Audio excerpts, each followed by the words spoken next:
Hey guys, welcome to United Days. The sun is shining on my face, but it's definitely not shining at Old Trafford. Not even a little bit.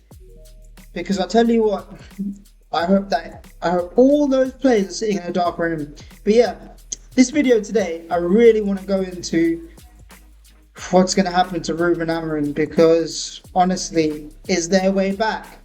Let's deep dive.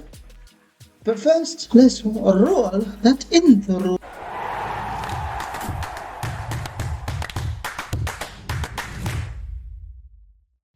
Hey, welcome to United Days. Ruben Amorim. So, let me know in those comments down below. First, you can hear it. It's in the wind. It's subscribe and like. Because come on guys, I'm a small time YouTuber. I haven't got that many subscribers. So if you have, even click just a little bit. Just hit that subscribe button and support the channel. I'll improve. The way I talk will improve. The topics will improve. Even the camera may go from 1080p to 4K at some point in the future. But right now, first things first, can Man United go from 1080p to 4K? I mean, that's a really bad analogy, but just run with me.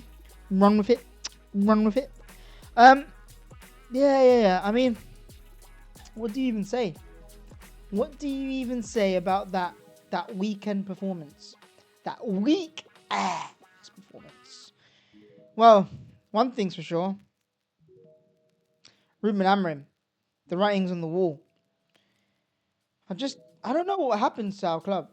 These managers that are billed as the next best thing, the next Pep, Fergie, Klopp, whoever, they come to Old Trafford and it's like walking into a sandpit. It took me a while to think of the word. I don't know why. Maybe Monday morning. But it's like walking into a sandpit. You jump into the job, all that happiness is there, and it pulls you under into the gorge. Watch that movie. It's actually not a bad movie. But yeah, I don't know. I don't know what to say. But what I do know is this. Amorim, even if you win your next two games. Now, after watching Mark Goldbridge on United Stand, United View, Flex, KG, Terrace, bloody hell, there's so many channels, right? I'm trying to think of the other ones. Stephen Housen. I like Stephen Housen. Good guy. But yeah, after watching all those channels that I've been following since COVID times, right? I've been watching these channels since COVID, and why does my hat look a bit weird? What's that mean? But yeah, I'm watching these channels since COVID, and what I would say is that all of them share similar points of views now. Before, when a manager comes in, some would be happy, some would be sad, some would say, I'm not happy with this team or that team. Across the board, the points are all valid. The team selection, god awful. Why is Bruno in a pivot? Bruno can't do a pivot. I thought he could, but he can't. Number 2, Luke Shaw. Luke Shaw has been terrible this season. And sometimes he looks okay, but most of the time, every time I look at that ball across the goal, you'll see him, Luke Shaw, waddling behind. No, not waddling, he's an athlete, but running behind. Everyone else, I don't know. And Wayne Rooney said it best last night. Or was it this morning? Or sometime the last 48 hours. He said, not one player deserves to be playing for Man United. When you play for Man United, it's a given. Passion, energy, drive, commitment. These are things this is the ethos of the club. And these players lack it in abundance. It's just not there. Not these new players, Mbuemo, Cunha, and Sesko, Lemens. We haven't even seen him. So, not these new players. And I would even say people like De Ligt have it in abundance. Mazraoui, Euro, they're good players. But these players that have actually watched, like Lemmings, do you remember that game, or is that old for some of you now? Lemmings, where, one by one you jump off and that'll be the end. They've watched all these managers on that line, right? literally on a conveyor belt, going boom, boom, boom, jumping off into the deep end and never coming back, never rising again. No Hercules moment for anyone. None of these managers. Can Amorim do it? I don't know. I mean, I can't predict the future. If I could, I'd be a millionaire. But I can't predict the future. I don't know if he's going to turn it around. If he wins the next game and beats Liverpool, it will give him time. But he needs more than time now. He needs to actually show us his philosophy. Where is it? Where is that philosophy from the Arsenal game? It's just disappeared. Do you know why it's disappeared? Because you're sticking to the same players, mate. You're playing the same pivot every time. And I've had enough. I've just had enough of watching Bruno Fernandes and any other midfield in that pivot. Because the main suspect is Bruno Fernandes. He cannot play in that pivot. Sorry, I just had to get that out. He just can't do it. It's just not for him. He's in a 10 or he has to go to another club. Because he's not going to perform. And what's the point of having Bruno Fernandes, who's not going to assist, who's not going to score? It's just a waste of play. And the guy's confidence is it's on the floor. Poor guy, man. He was like this amazing player, playing in the 10, assisting, scoring. And now he's asked to do a pivot job. He looks confused. He looks like a lost lamb. Sacrifice him. Get him out. Put someone else in. I would have way more respect for you if you played Mainu and Casemiro, or Mainu and Ugarte, or Ugarte and Casemiro. Because at least then they would bring some protection to that back 5, or the back 3. And Dalot. Oh, don't get me started on Dalot. Honestly, so much potential, but he's not a wing back. I don't know. But of course, you have to blame them. I mean, not God or anything. I mean, the Glazers. The Glazers in Ineos. Every time you bring a manager in, you don't support him fully? Are you kidding me?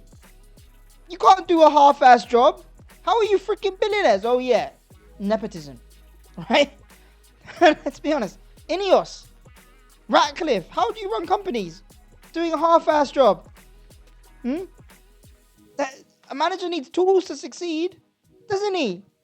Waste man, bruv. But yeah, it's ridiculous. It's just ridiculous. So Amorim, is he going to stay or is he going to go? I don't know. Sorry, I mean, I'm actually really, really angry, but when I'm angry, I start doing stupid shit, you know what I'm saying? But yeah, in all honesty, I don't know. But I will say this, things have to change quickly. It can't be they'll change the next game, or we win another game and we lose, we win and we lose, we win and we lose, up and down. You know, it's not it's not Mexican wave. So yeah, something needs to change. And it has to change, not with the formation, with the players you're putting in that freaking formation. Play Lemons. What's the point of buying him? Put Mainu in that midfield. Start him. Give him a chance.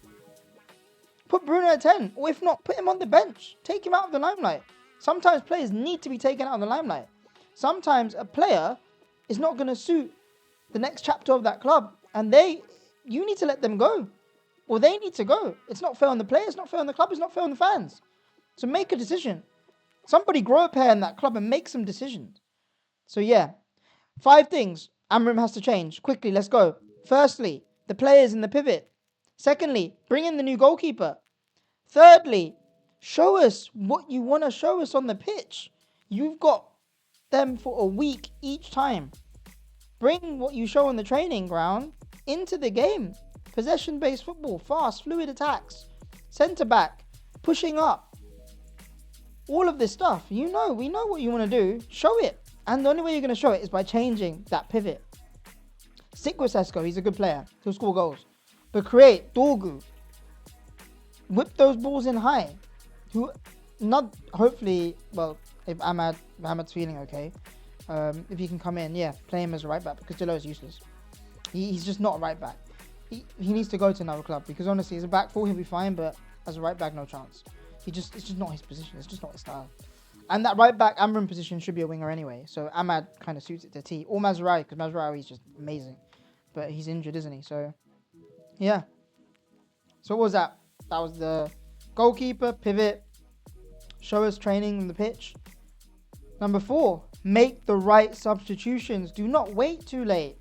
Be reactive. Don't be reactive. Sorry, be proactive, not reactive. And number 5, believe in yourself, man. Stop looking at the floor and look at the pitch. You know? I don't know. You've really just got to have some belief, Amorim, because you're not going to succeed otherwise. But hold on to your beliefs as well. Don't give up. Don't listen to the media. Change your formation. There's nothing wrong with that. Crystal Palace proved it. You can play with the back three and win games, but the players all have to buy into it, and it has to be the right players in those positions. Anyways, that's how I'm going to leave it. Peace out. I'm going to have some coffee. Enjoy your week, and hopefully next weekend we have a victory. Anyways, look after yourself.